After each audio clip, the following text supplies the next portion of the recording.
ಯಕ್ಷಗಾನದಲ್ಲಿ ಮೇರು ಕಲಾವಿದರಾದಂಥ ಕೆ ಗೋವಿಂದ್ ಭಟ್ ಸೂರಿಕುಮಾರ್ ಇವರಿಂದ ನೀವು ನಾಟ್ಯ ಕಲ್ತವ್ರು. ಒಬ್ಬ ಉನ್ನತವಾದ ಗುರು ಸಿಕ್ಕಿದ್ರೆ ಶಿಷ್ಯನನ್ನು ಯಾವ ರೀತಿ ಬೆಳೆಸಬಹುದು ಎನ್ನುವುದು ನಿಮ್ಮ ಪುಣ್ಯ. ನಿಮಗೆ ಎಂಥ ಗುರುಗಳು ಸಿಕ್ಕಿದ್ದಾರೆ. ನೀವು ಅವರಿಂದ ವೇಷವನ್ನು ಕಲಿತವರು. ನೀವು ಯಾವ ವೇಷ ಎಲ್ಲ ಮಾಡಿದ್ದೀರಿ? ನಾನು ಪ್ರಾರಂಭದಲ್ಲಿ ಮಾಡಿದ್ದು ಅಶ್ವತ್ಥಾಮ ಗದಾಯುದ್ಧದಲ್ಲಿ. ಆಮೇಲೆ ದಕ್ಷಯಜ್ಞ ಪ್ರಸಂಗದಲ್ಲಿ ಆ ಶಿವಗಣ ಉಂಟು ನೋಡಿ, ಅದು ಮುಡಾರ್ ಶ್ರೀಧರ ಭಟ್ರ ಒಟ್ಟಿಗೆ ಮಾಡಿದ್ದು. ಹಾಗೆಯೇ ನಂತರ ಹೀಗೆ ವೇಷ ಮಾಡಿಕೊಂಡು ಅವಾಗೆಲ್ಲ ನಾನು ಪುಂಡು ವೇಷ ಮಾಡಿಕೊಂಡಿದ್ದೆ. ಹಾಗೆಯೇ ನಂತರ ಪುಂಡು ವೇಷ ಮಾಡಿಕೊಂಡು ಬಂದವನು ಪುನಃ ಶ್ರೀವೇಷಕ್ಕೆ ಹೊರತಾಗಲಿಕ್ಕೆ ಸ್ಟಾರ್ಟ್ ಆಯ್ತು ಮಾಡಿದಲ್ಲಿ. ಆಗ ಕೇಳಿದ್ರು ಸತ್ಯ ಶ್ರೀವೇಷ ಮಾಡ್ತೀನಿ ಅಂತ ಹೇಳಿ, ಆಯ್ತು ಅಂತ ಹೇಳಿದೆ. ನಾನು ಶ್ರೀವೇಷ ಮಾಡಿದ್ದೆ. ಶ್ರೀವೇಷ ಆಯಿತು. ಆ ನಂತರ ಶ್ರೀವೇಷ ಪುಂಡು ವೇಷ ಎರಡನ್ನೂ ಕೂಡ ಮಾಡ್ತಿದ್ದೆ. ಮತ್ತೆ ಸರ್ ನನಗೆ ಕಂಡಿತ್ತು, ಅಂದರೆ ಸರ್ 35 ವರ್ಷ ಆಗುವಾಗ, ಈಗ ನನಗೆ 61 ವರ್ಷ, 35 ವರ್ಷ ಆಗುವಾಗ ಕಂಡಿತ್ತು, ಮುಖದಲ್ಲಿ 2 ಗೆರೆ ಬೆದ್ದ ಮೇಲೆ ನಾವು ಶ್ರೀವೇಷ ಮಾಡಿದ್ರೆ ಸಭೆಗೆ ಬೇಡ, ರಂಗಸ್ಥಳಕ್ಕೆ ಬೇಕು, ಯಾಕಂದ್ರೆ ಜನ ಎಲ್ಲ ಬೇಕು, ಆದ್ರೆ ಸಭೆಗೆ ಬೇಡ. ಹಾಗಾಗಿ ಶ್ರೀವೇಷನ್ನು ಮಾಡುವುದಿಲ್ಲ ಅಂತ ಹೇಳಿ ನಾನು ಏನು ಮಾಡಿದೆ, ಪುಂಡು ವೇಷ ಮತ್ತು ಕಿರೀಟ ವೇಷ ಮಾತ್ರ ಮಾಡಿದೆ. ನಂತರ ಈಗೇನು ಅಂತ ಹೇಳಿದ್ರೆ ಕೇವಲ ಕಿರೀಟ ವೇಷ ಮಾತ್ರ ಮಾಡೋದು, ಪುಂಡು ವೇಷ ಮಾಡೋದಿಲ್ಲ. ಕಿರೀಟ ವೇಷ ಯಾವುದು ನಾಟಕ ವೇಷ, ಕಿರೀಟ ವೇಷ ಯಾವ ವೇಷ ಮಾಡ್ತೇವೆ. ಹಾಗಾಗಿ ಇಂಥ ಗುರುಗಳ ಒಂದು ಪ್ರೇರಣೆಯನ್ನಾಗಿ ಯಾವ ವೇಷವನ್ನು ಮಾಡಲಿಕ್ಕೆ ಸಮರ್ಥ. ಮತ್ತೊಂದು ಗುರುಗಳು ಮಾತಾಡಿದ್ದಾರೆ ನೋಡಿ, ಸತೀಶ ನನಗಂತೆ ಪ್ರತಿಯೊಬ್ಬರಿಗೂ ಹೇಳೋದು ಹೀಗೆ ನೋಡಿ, ನೀವು 10 ಪದ್ಯಕ್ಕೆ ನೀವು ಕುಣಿದು ಮುಖ್ಯ ಅಲ್ಲ, 1 ಪದ್ಯಕ್ಕೆ ಚಂದ ಮಾಡಿ ಕುಣಿದು ಅರ್ಥ ಹೇಳಿ ಅದೇ ಸಾಕು. ನಿಮ್ಗೆ ಮೆರಿಲಿಕ್ಕೆ ತುಂಬ ಒಳ್ಳೆದಾಗ್ತದೆ. ತುಂಬ ಕುಣಿದು ತುಂಬ ಅರ್ಥ ಮಾತಾಡ್ಬೇಕಂತಿಲ್ಲ, ಸ್ವಲ್ಪ ಕುಣಿದು ಚಂದ ಮಾಡಿ ಅರ್ಥ ಮಾತಾಡಿ ಅದೇ ಸಾಕು ಅಂತ ಹೇಳಿದ್ದಾರೆ. ರಂಗದಲ್ಲಿ ಕಾಣ್ಲಿಕ್ಕೆ ಆಗ್ತದೆ ಅಂತ ಹೇಳಿ. ಹಾಗೆ ಮತ್ತೊಂದು ತಿಳಿದ್ರೆ ನನಗೆ ನಮ್ಮ ಕಾರ್ಕಳ ವೆಂಕಟರಮಣ ದೇವಸ್ಥಾನದಲ್ಲಿ ಒಂದು ಅರ್ಥಗಾರಿಕೆ ಕ್ಲಾಸ್ ನಡೀತಿತ್ತು. ಆವಾಗ ಮಾರೂರು ಮಂಜುನಾಥ್ ಬಂಡೇರಿ ಹೇಳುವವರು, ಅವರು ಒಳ್ಳೆ ಅರ್ಥಧಾರಿಗಳು, ಮಾಸ್ಟರ್ ಆಗಿದ್ರು. ಅವರು ನಮಗೆ ಅಲ್ಲಿ ಟ್ರೈನಿಂಗ್ ಕೊಡ್ತಿದ್ರು ಅರ್ಥಗಾರಿಕೆ ಬಗ್ಗೆ ವೆಂಕಟರಮಣ ದೇವಸ್ಥಾನದಲ್ಲಿ. ಹಾಗೆ ಅದು ಕೂಡ ನನಗೆ ತುಂಬ ಪ್ರಯೋಜನ ಆಯಿತು. ಹೌದು, ಆ ರೀತಿಯಾಗಿ ನಿಮ್ಮ ಯಕ್ಷಗಾನ ಬೆಳೀಲಿಕ್ಕೆ ಕಾರಣವಾಗಿದೆ. ಹಾಗೆ ನೀವು ಈಗ ಯಕ್ಷಗಾನದಲ್ಲಿ ಒಂದೇ ಪ್ರಸಂಗ 10 ತಂಡಗಳು ಮಾಡಿದಾಗ ಅದರಲ್ಲಿ ನೀವು ಏನಾದ್ರು ಭಾಗವಹಿಸಿದ್ದೆಲ್ಲ ಉಂಟಾ? ಅದು ಉಂಟು. ಒಂದ್ಸಲ ಕುಳಾಯಿ ಮಾಧವ ಭಂಡಾರಿ, ನಿಮ್ಗೆ ಗೊತ್ತಿರ್ಬೋದು, ಪ್ರಸಂಗ ಎಲ್ಲ ಬರೀತಾರೆ. ತುಳುವಿನಲ್ಲಿ ಒಳ್ಳೆ ಸಾಹಿತ್ಯ ಅವರು. ಹಾಗೆ ಅವರು ಒಂದು ಕುಳಾಯಿಯಲ್ಲಿ 10 ದಿವಸ ಕೂಡ 1 ಕೋಟಿ ಜನ ಪ್ರಸಂಗ, ಹವ್ಯಾಸ ಕಲಾವಿದರು, 1 ಕೋಟಿ ಜನ ಪ್ರಸಂಗ. ಆ ಪ್ರಸಂಗದಲ್ಲಿ ನಮ್ದು ಕುಕ್ಕುಂದೂರು ಮೇಳ ಇತ್ತು, ದುರ್ಗೇಶ್ವರಿ ಯಕ್ಷಗಾನ ಮಂಡಳಿ. ಅದರ ವತಿಯಿಂದ ಅದರಲ್ಲಿ ದನಿಗಳು ಸೀನ ಮೈಲಿ ಅಂತ ಹೇಳಿ ಅವರು ನಮ್ಮನ್ನು ಕರ್ಕೊಂಡು ಹೋದ್ರು. ಆವಾಗ ಅಲ್ಲಿ 1 ಕೋಟಿ ಜನ ಪ್ರಸಂಗದಲ್ಲಿ 1ನೇ ದೊಡ್ಡ ಕೋಟಿ ಇವರು ನಂದಲಿಗೆ ಜನಶಾಸ್ತ್ರಿ ಅವರದ್ದು, 2ನೇ ಅವ್ರದ್ದು ಚೆನ್ನಯ್ಯ, ಆಮೇಲೆ ಚಿಕ್ಕ ಅದೊಂದು 1, 2, 3 ಪಾಠ ಮಾಡ್ತೇವೆ ಕೊಡ್ತೇನೆ. ಆ ದಿವಸ 2 ಪಾತ್ರ ಮಾತ್ರ, ಯಾವುದು ಚಿಕ್ಕ ಚೆನ್ನಯ್ಯ ಮತ್ತು ದೊಡ್ಡ ಚೆನ್ನಯ್ಯ. ಹಾಗೆ ಅಲ್ಲಿ ದೊಡ್ಡ ಚೆನ್ನಯ್ಯನ ಪಾತ್ರದಲ್ಲಿ ಅವರದು, ಚಿಕ್ಕ ಚೆನ್ನಯ್ಯನ ಪಾತ್ರದಲ್ಲಿ ನಾನು, ಹಾಗೆ ಕಿನ್ನಿದಾರನ ಪಾತ್ರದಲ್ಲಿ ಶ್ಯಾಮ್ ಶೆಟ್ಟಿ ಸಾಣೂರು. ನಮ್ಗೆ 3 ಪ್ರೈಸ್ ಸಿಕ್ಕಿದೆ. ಹೌದು, ಅದರಲ್ಲಿ ನೀವು ಪ್ರೈಸ್ ಅನ್ನು ಪಡೆದಿದ್ದೀರಾ. 10 ತಂಡಗಳಲ್ಲಿ ನಿಮಗೆ ಒಂದು ಚೆನ್ನಯ್ಯ ಪಾತ್ರ ಮಾಡಿ ನನಗೆ ಪ್ರಶಸ್ತಿ ಸಿಕ್ಕಿದೆ. ಅದೇ ರೀತಿಯಾಗಿ ನೀವು ಈಗ ಯಕ್ಷಗಾನದಲ್ಲಿ ಈ ಕಲಿತಂತ ಆ ಒಂದು ಕಲೆಯನ್ನು ಬೇರೆ ತರಬೇತಿ ಕೇಂದ್ರಕ್ಕೆ ನೀವು ಹೋಗಿ ಅಲ್ಲಿ ಕಲಿಸಿದಂತ ಮಕ್ಕಳಲ್ಲಿ ಬಹುಮಾನ ಏನಾದ್ರು ಪಡೆದ ಘಟನೆ ಉಂಟು? ನಾನು ಆಳ್ವಾಸ್ ಕಾಲೇಜಲ್ಲಿ ನಮ್ಮ ಮೋಹನ್ ಆಳ್ವರು ಅವರ ಆಳ್ವಾಸ್ ಕಾಲೇಜ್ ಉಂಟು, ಅಲ್ಲಿ ಕೂಡ ಹಾಗೆ ಅಲ್ಲಿ ಮಕ್ಕಳಿಗೆ ನಾನು ಯಕ್ಷಗಾನ ಕಲಿಸ್ತಿದ್ದೆ. ಹಾಗೆ ಅಲ್ಲಿ ಈಗ ದೀತ್ ಕೋಟೆ ಅಂತೇಳಿ ಸಮರ್ಥ ವೇಷಧಾರಿ ಮತ್ತೆ ಒಳ್ಳೆ ಗುರುಗಳು ನಾಟ್ಯ ಕ್ಲಾಸ್ ಎಲ್ಲ ಮಾಡ್ತಾರೆ, ಅವನ್ನ ಕೂಡ ನನ್ನ ಶಿಷ್ಯ. ಹಾಗೆ ಆವಾಗ ಅಲ್ಲಿ ಸುದರ್ಶನ ವಿಜಯ ಮತ್ತೊಂದು ಯಾವುದು ಮತ್ತೆ 2 ಪ್ರಸಂಗ ನಾವು ಮಾಡಿ ಅಲ್ಲಿ 2 ಪ್ರಸಂಗ ಕೂಡ ಉತ್ತಮ ಅಂಕ ಸಿಕ್ಕಿದೆ. ಮತ್ತು 2 ವರ್ಷ ಕೂಡ ಅದು ಫಸ್ಟ್ ಬಂತು. ಹೌದು, ಸುದರ್ಶನ ವಿಜಯ ಮತ್ತು ಸುಧಾರ್ಜುನ ಹೌದು, 2 ಪ್ರಸಂಗದಲ್ಲಿ ಕೂಡ ನಮ್ಗೆ ಅಂದ್ರೆ ಬೇರೆ ಬೇರೆ ಕಾಲೇಜಿನ ಮಕ್ಕಳ ತಂಡ ಬರ್ತದೆ. ನಮಗೆ 10-15 ತಂಡ ಬರ್ತದೆ. ಆ 10-15 ತಂಡದಲ್ಲಿ ನಮ್ಮ ಆಳ್ವಾಸ್ ಕಾಲೇಜಿನ ಮಕ್ಕಳು ಸುದರ್ಶನ ವಿಜಯ ಮತ್ತೆ ಸುಧಾರ್ಜುನ 2 ಪ್ರಸಂಗದಲ್ಲಿ ಕೂಡ ಪ್ರಥಮ ಸ್ಥಾನವನ್ನು ಪಡೆದಿದ್ದಾರೆ. ಹಾಗಾದ್ರೆ ಅದರಲ್ಲಿ ಶೃಂಗಾರ ಭಾಗ ಪ್ರಥಮವಾಗಿರ್ತದೆ. ಯಾಕೆಂದ್ರೆ ಲಕ್ಷ್ಮಿ ಮತ್ತೆ ವಿಷ್ಣು ಇದ್ದು ಒಂದು, ಮತ್ತೆ ಸುಧನ್ವ ಮತ್ತೆ ಪ್ರಭಾವತಿ ಇದ್ದು ಒಂದು ಸಂದರ್ಭಗಳು, ಅದು ಮಕ್ಕಳು ಅಷ್ಟು ಪ್ರತಿಬಿಂಬಿಸಿದ್ದಾರೆ, ಬಹುಮಾನ ಸಿಕ್ಕಿದೆ ಅಂತ. ನೀವು ಆ ಮಕ್ಕಳನ್ನು ತಯಾರು ಮಾಡಿದ್ದೀರಿ. ನಾವು ತಯಾರು ಮಾಡಿದ್ರೆ ಹೇಳೋದಕ್ಕಿಂತ ಅವರು ತಯಾರಾಗಿದ್ದಾರೆ ಅಂದ್ರೆ ನಾವು ಹೇಳಿಕೊಡೋದು ಮುಖ್ಯ ಅಲ್ಲ, ಅವರು ಕೂಡ ಹಾಗೆಯೇ ಪ್ರಯತ್ನ ಮಾಡ್ಬೇಕು. ನೋಡಿ, ನಾವು ಅವ್ರ ಪ್ರಯತ್ನಕ್ಕೆ ಸರಿಯಾಗಿ ನಾವು ಕೂಡ ಅವರನ್ನು ತಯಾರು ಮಾಡ್ಬೇಕು, ಹಾಗಿದ್ರೆ ಮಾತ್ರ. ಇಲ್ದಿದ್ರೆ ನಾವು ಬರೀ ಹೇಳಿದ್ದು ಅವರು ತಯಾರಾಗಿದ್ರೆ ಪ್ರಯೋಜನ, ಅವರಿಗೆ ಉಮೇದುಂಟು ನಾವು ಹೇಳಿಕೊಳ್ಳೋದು ಸರಿಯಾಗಿದೆ. ಹಾಗಾಗಿ ಉತ್ತಮ ಗುರುಗಳು ಸಿಕ್ಕಿದ್ರೆ, ಉತ್ತಮ ಶಿಷ್ಯರು ಸಿಕ್ಕಿದ್ರೆ ಯಾವ ಪ್ರಸಂಗವನ್ನು ಮಾಡಬಹುದು.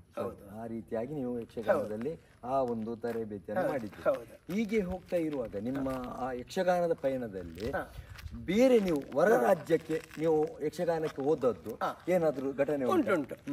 ನಮ್ಮ ಮಾರಿಗುಡಿ ಅಂತ ಹೇಳಿದಲ್ಲ, ಮಾರಿಗುಡಿ ಮಹಾಮಹಿಮ ಯಕ್ಷಗಾನ ಕಲಾಮಂಡಳಿ ವತಿಯಿಂದ ಅಂದ್ರೆ ಮಹಾರಾಷ್ಟ್ರದ ಇಲಾಖೆ, ಕನ್ನಡ ಸಂಸ್ಕೃತಿ ಇಲಾಖೆ, ಕನ್ನಡ ಮತ್ತು ಸಂಸ್ಕೃತಿ ಅವರು ನಮ್ಮ ಕರ್ನಾಟಕದ ಕನ್ನಡ ಸಂಸ್ಕೃತಿ ಇಲಾಖೆಯನ್ನು ಅಲ್ಲಿಗೆ ಬರಮಾಡಿಸಿದ್ರು. 40 ಜನ ನಾವು ಹೋಗಿದ್ದೆವು. ಒಂದು ಡೊಳ್ಳು ಕುಣಿತ, ಒಂದು ಯಾವುದು ಸಹನಾಯಿ ವಾದ್ಯ ತಂಡ, ಮತ್ತೆ ಭರತನಾಟ್ಯ ತಂಡ, ನಮ್ಮ ಯಕ್ಷಗಾನ ತಂಡ. ಅದರಲ್ಲಿ ನಾನು ಮತ್ತೆ ಮಂಜ ಪೆಗಡೆ ಬೋರ್ಡ್ ಸ್ಕೂಲಲ್ಲಿ ಮಾಸ್ಟರ್ ಆಗಿದ್ರು, ಅವರು ನಮ್ಮ ಸಂಘದ ಅಧ್ಯಕ್ಷರಾಗಿದ್ರು. ಮಂಜ ಪೆಗಡೆ ಅಂದ್ರೆ ಎಸ್ ರಾಂಭಟ್ಟು, ಶ್ಯಾಮ್ ಶೆಟ್ಟಿ ಸಾಣೂರು, ಮತ್ತೆ ರತ್ನಾಕರಾಚಾರ್ಯ, ಆಮೇಲೆ ಪುಂಡಿಕಾಯಿ ಗೋಪಾಲೇಶ್ವರ ಭಟ್ರು, ಆ ನಂತರ ರವಿರಾಜ, ಮತ್ತೆ ಯಾರು ಅಜಿತ್ ಕುಮಾರ್ ಜೈನ್, ಹೀಗೆ ನಾವೆಲ್ಲ ತಂಡವನ್ನು ಕಟ್ಟಿ ಹೋದದ್ದು ಕರ್ನಾಟಕ ಸರ್ಕಾರದ ವತಿಯಿಂದ, ಕನ್ನಡ ಮತ್ತು ಸಂಸ್ಕೃತಿ ಇಲಾಖೆ ವತಿಯಿಂದ. ಅಲ್ಲಿ ಹೋಗಿ ನಾವು ಅಜಂತ, ಎಲ್ಲೋರ, ರಾಹುರಿ, ಅಜಂತದಲ್ಲಿ ಕೂಡ ಮಾಡಿದ್ದೇವೆ. ನಂತರ ಶಿರಡಿ ಸಾಯಿಬಾಬಾ ಮಂದಿರದಲ್ಲಿ ಹಿಂದಿಯಲ್ಲಿ ಯಕ್ಷಗಾನ ಮಾಡಿದ್ದೇವೆ. ಯಕ್ಷಗಾನ ಮಹಿಷಮರ್ದಿನಿ ಹಿಂದಿಯಲ್ಲಿ ಪ್ರಥಮವಾಗಿ. ಅಷ್ಟವರೆಗೆ ಯಾರು ಕೂಡ ಅಲ್ಲಿ ಹಿಂದಿಯಲ್ಲಿ ಮಾಡಲಿಲ್ಲಂತೆ, ಯಾವ್ದು ಯಕ್ಷಗಾನ ಕನ್ನಡದಲ್ಲಿ ಮಾಡಿದ್ದಾರೆ. ನಾವು ಪ್ರಥಮವಾಗಿ ಹಿಂದಿಯಲ್ಲಿ ಯಕ್ಷಗಾನ ಅರ್ಥ, ಬೇರೆ ಭಾಷೆಯಲ್ಲಿ ಹಿಂದಿಯಲ್ಲಿ ಪದ್ಯ ಕನ್ನಡ ಅರ್ಥ ನಾವು ಮಾತಾಡೋದು ಹಿಂದಿಯಲ್ಲಿ. ಹೌದು, ಯಕ್ಷಗಾನ ಎನ್ನುವಂಥದ್ದು ಕನ್ನಡ ಮತ್ತೆ ತುಳು ಪ್ರಸಂಗದಲ್ಲಿ ಬಂದಂತೆ. ಆದ್ರೆ ನೀವು ಆ ಕಾಲಘಟ್ಟದಲ್ಲಿ, ಈಗಾದ್ರೆ ಬೇಕಾದಷ್ಟು ವಿದ್ಯೆ ಎನ್ನುವಂಥದ್ದು ಪ್ರಚಲಿತವಾಗಿದೆ, ಆ ಕಾಲಘಟ್ಟದಲ್ಲಿ ನೀವು ಹಿಂದಿಯಲ್ಲಿ ಅದನ್ನು ಬೇರೆ ರಾಜ್ಯಕ್ಕೆ ಹೋಗಿ ಅದನ್ನು ಪ್ರಸಾರ ಮಾಡಿ. ಹಾಗಾದ್ರೆ ಶಿರಡಿ ಸಾಯಿಬಾಬಾ ಮಂದಿರ ಎದುರಿನಲ್ಲಿ ಮಾಡಿದ್ದು ಮಹಿಷಾವತಿ ಪ್ರಸಂಗ. ಅಂತ ಸಾಧನೆಗಳನ್ನು ಯಕ್ಷಗಾನದಲ್ಲಿ ನೀವು ಕಂಡಿದ್ದೀರಿ.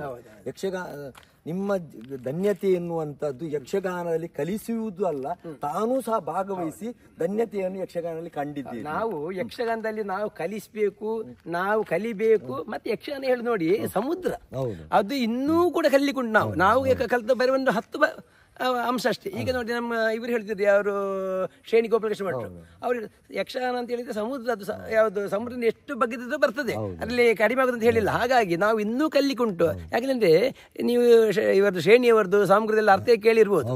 ಅದು ಒಂದು ಅವರು ಅರ್ಥ ಮಾತನಾಡ್ತಾರೆ. ಒಂದು ವಾಲಿ ಮೋಕ್ಷ ಅಂತ ಹೇಳಿದ್ರೆ ಅದು ರಾತ್ರಿ 9 ಗಂಟೆ ಸ್ಟಾರ್ಟ್, ಬೆಳಿಗ್ಗೆ 6 ಗಂಟೆ ಆದ್ರೂ ಜನಗಳು ಹೇಳುವುದಿಲ್ಲ. ಅಂದ್ರೆ ಅಷ್ಟು ವಿಷಯ ಉಂಟದಲ್ಲಿ. ನಮಗೆ ಪುರಾಣದಲ್ಲಿ ಬೇಕಾದಷ್ಟು ಜ್ಞಾನ ಸಿಗ್ತದೆ. ಮತ್ತೆ ನೋಡಿ ಜ್ಞಾನ ಶಕ್ತಿ ನಿಮ್ಗೆ ಯಕ್ಷಗಾನದಲ್ಲಿ ಯಾರು ಇದ್ದಾರೆ ಅವ್ರು ಪ್ರತಿಯೊಬ್ಬರು ಕೂಡ ಕಲಿಯುವುದರಲ್ಲಿ ಕೂಡ ಮುಂದಿರ್ತಾರೆ.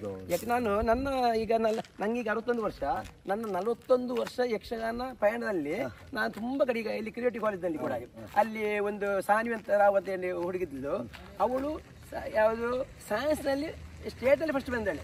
ಹೌದಪ್ಪ. ಹಾಗೆ ಯಕ್ಷಗಾನದಲ್ಲಿ ಮಕ್ಕಳು ಸೇರಿದ್ರೆ, ಯಕ್ಷಗಾನದಲ್ಲಿ ಇದ್ದ ಮಕ್ಕಳು ಖಂಡಿತ ಯಾವುದ್ರಲ್ಲಿ ಕೂಡ ಹಿಂದೆ ಬೀಳುದಿಲ್ಲ. ಓದು ಕಲಿಕೆಯಲ್ಲಿ ಎಲ್ಲರಿಗಿಂತ ಮುಂದಿರೋದು ಯಕ್ಷಗಾನ ಮಕ್ಕಳು. ಯಕ್ಷಗಾನ ಎನ್ನುವಂಥದ್ದು ವ್ಯಕ್ತಿಗಳ ಸಂಭಾಷಣೆ ಎನ್ನುವಂಥದ್ದು ಆ ಸಂದರ್ಭದಲ್ಲಿ ಬೇರೆ ಇದರಾಗಿ ಅಲ್ಲ. ಈಗ ನಾಟಕದಲ್ಲಿ ಆದ್ರೆ ಅಲ್ಲಿ ಬರೆದದ್ದನ್ನೇ ಅವ್ರು ಏನು ಹೇಳ್ತಾರೆ ಅಷ್ಟೇ ಮಾಡ್ಬೇಕು. ಯಕ್ಷಗಾನ ಆಗಲ್ಲ. ಅವರಿಗೆ ಆ ಸಂದರ್ಭಕ್ಕೆ ಯಾವುದು ಆ ಎದುರಿನ ಮಾತುಗಾರಿಕೆ ಬರ್ತದೆ, ಅದಕ್ಕೆ ಸರಿಯಾದ ಪ್ರತಿಸ್ಪಂದನ ಅದು ನಡೆದ್ರೆ ಮಾತ್ರ ಅದರಲ್ಲಿ ಸಂಭಾಷಣೆ ಎನ್ನುವುದು ಪರಿಪೂರ್ಣತೆ ಬರುತ್ತೆ. ಅಂತ ಕಲೆಯನ್ನು ನೀವು ಈಗಿನ ಮಕ್ಕಳಿಗೆ, ಯುವ ಜನರಿಗೆ ನಾಟ್ಯವನ್ನು ಕಲಿಸಿ ಅರ್ಥವನ್ನು ಬರೆದು ಕಲಿಸ್ತಾ ಇದ್ದೀರಿ ಎಲ್ಲ ಸ್ಕೂಲ್ಗಳಲ್ಲಿ, ಎಲ್ಲ ಇದರಲ್ಲಿ. ನಾನು ಹೇಳುದು ಮಕ್ಕಳಿಗೆ ನೋಡಿ, ನಾವು ಅರ್ಥ ಕೊಟ್ಟ ಅರ್ಥವನ್ನೇ ಹೇಳ್ಬೇಕಂತಿಲ್ಲ, ಆ ಪದ್ಯದ ಅರ್ಥವನ್ನು ಹೇಳಿ ಸ್ವಲ್ಪ ನಿಮ್ದು ಸೇರಿಸಿ. ಯಾಕಂದ್ರೆ ನಿಮ್ದು ವೈಯಕ್ತಿಕ ಕೆಲವು ಅರ್ಥ ಇರ್ತದೆ, ಅಂದ್ರೆ ಒಂದು ಸ್ವಂತ ಅಲ್ಲ, ಯಕ್ಷಗಾನಕ್ಕೆ ಸಂಬಂಧ ಪೌರಾಣಿಕದಲ್ಲಿ. ಈಗ ಮಹಾಭಾರತದ ಕಥೆ ಆಗುವಾಗ ರಾಮಾಯಣದ ಕಥೆಯನ್ನು ಅದಕ್ಕೆ ಉದಾಹರಣೆ ಕೊಡಿ. ಹಾಗೆ ಯಾಕೆ ಆಗುದಿಲ್ಲ? ಹಾಗಾಗಿ ಹಾಗಿದ್ರೆ ಮಾತ್ರ ನಿಮ್ಮ ಈ ಮಾತು ಎಲ್ಲ ಬೆಳೀತದೆ. ಇಲ್ದಿದ್ರೆ ನಾವು ಬರೆದು ಕೊಟ್ಟ ನೀವು ಹೇಳುದು ಅಲ್ಲಿ ಮುಗಿತಲ್ಲ. ಯಾವ ನಿಂತು ನೀರಾಗಬಾರದು, ಹರಿಯುವಂತ ಹೊಳೆ ಆಗ್ಬೇಕಲ್ವಾ? ಯಕ್ಷಗಾನ ಎಂಬುದು ಹರಿಯುವಂತ ಹೊಳೆ, ಅಂದ್ರೆ ಮಹಾ ಸಮುದ್ರ ಯಕ್ಷಗಾನ. ಹೌದು. ಯಾಕೆಂತ ಹೇಳಿದ್ರೆ ಇದು ನಮ್ಮ ಇಂದಿನ ಗತಕಾಲದ ಇತಿಹಾಸವನ್ನು ಪ್ರಕಟ ಮಾಡುವಂತ ಗಂಡು ಕಲೆ ಯಕ್ಷಗಾನ ಎನ್ನುವಂತ ಅಂಥದ್ದನ್ನು ನೀವು ಈಗ ಯುವಜನರಿಗೆ ಕೊಡ್ತೀರಂತಾದ್ರೆ, ಈಗ ನಾವು ಬೇರೆ ಕಲೆ ಹಾಗೆ ಅಲ್ಲ, ಅದನ್ನು ಕೊಡ್ತೀರಂದ್ರೆ ಅದು ಯಕ್ಷಗಾನ ಕಲಿಯುವಂತ ಮಕ್ಕಳ ಭಾಗ್ಯ. ಯಾಕೆಂತ ಹೇಳಿದ್ರೆ ಎಲ್ಲಾ ಮಕ್ಕಳಿಗೂ ಸಹ ಅದನ್ನು ಆರ್ಜಿಸುವುದಕ್ಕೆ ಸಾಧ್ಯ ಇಲ್ಲ. ಕಠಿಣವಾದ ಕಲೆ, ಅದನ್ನು ನೀವು ಕಷ್ಟಪಟ್ಟು ಆ ಮಕ್ಕಳಿಗೆ ಮುಟ್ಟಿಸುವಲ್ಲಿ ಪ್ರಯತ್ನ ಪಡ್ತಾ ಇದ್ದೀರಿ, ಅದು ನಿಮ್ಮ ಸಾಧನೆ ನೋಡಿ. ಮತ್ತೆ ಈಗ ಮುಂಚೆ ಅಂತ ಹೇಳಿದ್ರೆ ಮೇಳಗಳು ಮಾತ್ರ. ಈಗ ಹಾಗಲ್ಲ, ಪ್ರತಿ ಒಂದು ಶಾಲೆಯಲ್ಲಿ ಯಕ್ಷಗಾನ ಆಗ್ತದೆ. ಅವರ ಸ್ಕೂಲ್ಗೆ ಯಕ್ಷಗಾನ ಮಾಡಿಸ್ತಾರೆ. ಯಕ್ಷ ಶಿಕ್ಷಣ ನಮ್ಮ ಕಾರ್ಕಳದಲ್ಲಿ ಯಕ್ಷ ಶಿಕ್ಷಣ ಅಂತ ಹೇಳಿ ಉಂಟು. ಅದರದ ಅಧ್ಯಕ್ಷರು ಇವರು ನಮ್ಮ ವಿಜಯ್ ಶೆಟ್ಟರು, ಸಂಚಾಲಕರು ನಮ್ಮ ಪದ್ಮನಗೌಡರು, ಹಾಗೆ ಅದರದ್ದು ಕಾರ್ಯದರ್ಶಿ ಮಹಾವೀರ ಪಾಂಡೆ. ಹಾಗೆ ಪಟ್ಲ ಫೌಂಡೇಶನ್ ಅಂತ ಆಗಿದೆ. ಅದರಲ್ಲಿ ಕೂಡ ಸರ್ ಒಂದು ಎಷ್ಟು 95 ಶಾಲೆ ಉಂಟು. ಯಾವುದು ಮಂಗಳೂರು ಉಡುಪಿ ಜಿಲ್ಲೆ ಸೇರಿ 95 ಶಾಲೆಯಲ್ಲಿ ಅವರು ಯಕ್ಷ ಶಿಕ್ಷಣ ಕೊಡಿಸಿದ್ದಾರೆ. ಪಟ್ಲ ಫೌಂಡೇಶನ್ ಯಕ್ಷ ಒಳ್ಳೆ ತೆಂಕುತಿಟ್ಟಿನ ಬೆಳವಣಿಗೆಗೆ ಪಟ್ಲ ಫೌಂಡೇಶನ್ ಅಂತ ತುಂಬಾ ಕೊಡುಗೆ ಕೊಟ್ಟಿದೆ. ತೆಂಕುತಿಟ್ಟಿನ ಬೆಳವಣಿಗೆ ಹೇಳುದಕ್ಕಿಂತ ಯಕ್ಷಗಾನಕ್ಕೆ ಪಟ್ಲ ಫೌಂಡೇಶನ್ ತುಂಬಾ ಕೊಡುಗೆ ಉಂಟು. ತುಂಬಾ ಕೊಡುಗೆ. ಅದು ನಿಜವಾಗಿ ಅವರನ್ನು ಪಟ್ಲದವರನ್ನು ಮೆಚ್ಚಬೇಕು. ಯಕ್ಷಗಾನ ಕಲಾವಿದರಿಗೆ ಕಾಮಧೇನು. ಯಾಕಂದ್ರೆ ಕಷ್ಟ ಕಾಲದಲ್ಲಿ ಯಕ್ಷಗಾನ ಕಲಾವಿದರು ಏನಾದ್ರು ಕಷ್ಟದಲ್ಲಿ ಬಂದರೆ ಈಗ ಸ್ಪಂದಿಸುವ ಸಂಸ್ಥೆ ಯಾವುದಂತೆ ಪಟ್ಲ ಫೌಂಡೇಶನ್. ಎಷ್ಟೋ ಜನ ಅದು ಸಹ ಈ ಸಲ ಅವರು ಅಂಚೆ ಇಲಾಖೆಯ ಇದೆಲ್ಲ ಮಾಡಿದ್ದಾರೆ. ಹಾಗಾಗಿ ಯಕ್ಷಗಾನ ಇನ್ಸೂರೆನ್ಸ್ ಇದೆಲ್ಲ ಮಾಡಿ ತುಂಬಾ ಎಷ್ಟೋ ಬಡ ಕಲಾವಿದರಿಗೆ ತುಂಬಾ ಅವರು ಅನುಕೂಲ ಮಾಡಿಕೊಡ್ತಾರೆ. ಹಾಗೆ ಅವರು ಯಕ್ಷಗಾನದ ಕಲಾವಿದರ ಕಾಮಧೇನು ಅಂತ ಹೇಳಿ ತಪ್ಪಾಗಲಿಕ್ಕೆ ಒಳ್ಳೆ. ಹಾಗಾಗಿ ಯಕ್ಷಗಾನಕ್ಕೆ ಈಗ ತುಂಬಾ ನೋಡಿ ಎಲ್ಲಿ ಹೊರಟು ಮುಂಚೆ ನೋಡಿ ಡ್ರೆಸ್ ಬೆರಳೆಣಿಕೆಯಲ್ಲಿ 1-2 ಕಡೆಯಲ್ಲಿ ಇತ್ತು. ಈಗ ಡ್ರೆಸ್ ಕೂಡ ಕಂಡು ಉಂಟು. ಈಗ ಹಾಗಾದ್ರೆ ನೀವು ಯಕ್ಷಗಾನ ಕಲಿಸಿದಂತ ಮಕ್ಕಳಿಗೆ ವೇಷಭೂಷಣ ಸಹ ಮಾಡಿದ್ದೀರಾ? ಈಗ ಯಾಕಂತೇಳಿ ನೋಡಿ, ನಾನು ಯಕ್ಷಗಾನ ನಾನು ಕಲಿಸಿದ ಮಕ್ಕಳಲ್ಲಿ ಯಕ್ಷಗಾನ ಆಗ್ತದೆ. ಆಗ ನಾವು ಬೇರೆಯವರು ಡ್ರೆಸ್ ಹೇಳುದು, ಅವರು ಮಕ್ಕಳು ಚಿಕ್ಕವರು ದೊಡ್ಡವರು ಅವ್ರಿಗೆ ಗೊತ್ತಿರೋದಿಲ್ಲ, ಡ್ರೆಸ್ ತರ್ತಾರೆ. ಅದು ಕೆಲಸ ಎಲ್ಲ ಚಿಕ್ಕದಾಗ್ತದೆ, ಕೆಲಸ ದೊಡ್ಡದಾಗ್ತದೆ. ಅದಕ್ಕೋಸ್ಕರ ಏನ್ ಮಾಡಿದ್ದೆ, 2014ನೇ ಇಸ್ವಿಯಲ್ಲಿ ನಾನೇ ಡ್ರೆಸ್ ಅನ್ನು ತಯಾರು ಮಾಡಿದೆ. ಅಂದ್ರೆ ಶ್ರುತಿ ಆಡಿಸಿದ ಯುವಕರದಾಸ ಅವರಲ್ಲಿ ಮಾಡಿಸಿ ಈಗ ನನ್ನ ಸರ್ ಇಷ್ಟು ಚಿಕ್ಕ ಮಕ್ಕಳಿಂದ ದೊಡ್ಡ ನಮ್ಮಷ್ಟು ದೊಡ್ಡವರವರೆಗೆ ಡ್ರೆಸ್ ಉಂಟು ಸರ್. ಜೋಡಾಟ ಮಾಡುವಷ್ಟು ದೊಡ್ಡ ಡ್ರೆಸ್ ಉಂಟು. ಹಾಗಾಗಿ ಈಗ ಯಾವ ವೇಷ ಕೂಡ ನಾನು ಮತ್ತೆ ಇದೇ ರೀತಿ ಯಕ್ಷಗಾನದಲ್ಲಿ ವೇಷ ಇರ್ಬೇಕಂತ ಕ್ರಮ ಉಂಟು. ಹಾಗೆ ಅದೇ ರೀತಿಯಿಂದ ನಾನು ಇದು ವೇಷಭೂಷಣ ಎಲ್ಲ ಮಾಡಿ ಅದು ಕೂಡ ನನಗೆ ತುಂಬಾ ಪ್ರಯೋಜನ.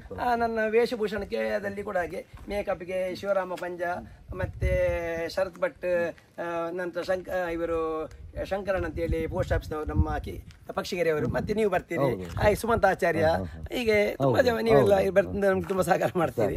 ಹಾಗಾಗಿ ಯಕ್ಷಗಾನ ಬೆಳಿಲಿಕ್ಕೆ 10 ಮಂದಿ ಸೇರಿದ ಮಾತ್ರ ಯಕ್ಷಗಾನ ಉಳಿತದೆ. ಮತ್ತೆ ಒಬ್ಬೊಬ್ಬರಿಂದ ಆಗುದಿಲ್ಲ. ಒಂದು ಕೈ ತಟ್ಟಿದ ಚಪ್ಪಳೆ ಆಗುದಿಲ್ಲ, 2 ಕೈ ತಟ್ಟಿದ ಮಾತ್ರ ಚಪ್ಪಳೆ ಅಂತ ಆಗುದು ನೋಡಿ. ಹಾಗಾಗಿ ಈಗ ಮತ್ತೆ ಪ್ರತಿಯೊಂದು ಶಾಲೆಯಲ್ಲಿ ಮಕ್ಕಳ ಪೋಷಕರು ಕೂಡ ಒಳ್ಳೆ ಸಹಕಾರ ಕೊಡ್ತಾರೆ. ಎಲ್ಲ ಶಾಲೆಯಲ್ಲಿ ಯಕ್ಷಗಾನ ಈಗ ಆಗ್ತಾ ಉಂಟು. ಈಗ ಮುಂಚಿನಿಂದ ಈಗ ತುಂಬಾ ಬೆಳವಣಿಗೆ, ತುಂಬಾ ಬೆಳವಣಿಗೆ.